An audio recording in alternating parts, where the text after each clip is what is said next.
ትራምፕ የሚመስለውና ትራምፕ የተሰኘው ጎሽ በዚህ ሰዓት በዓለም አቀፍ ደረጃ ታላቅ መነጋገሪያ ሆኗል።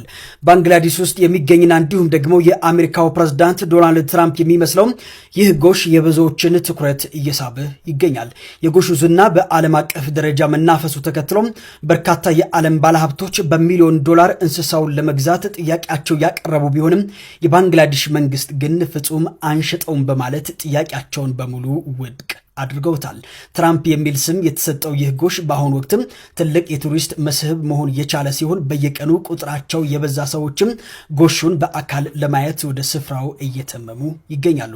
ታዲያ ይህ አስገራሚ ጉብኝት በአጭር ጊዜ ውስጥም እጅግ ከፍተኛ የሆነ የገንዘብ ገቢ እያስገኘላቸው ይገኛል። በነገራችን ላይ ትራምፕ የተባለው ይህ ጎሽ በመንግስት አስቸኳይ ጣልቃ ገብነት ከኢድ አረፋ ከእርድ መትረፉ የሚታወስ ነው።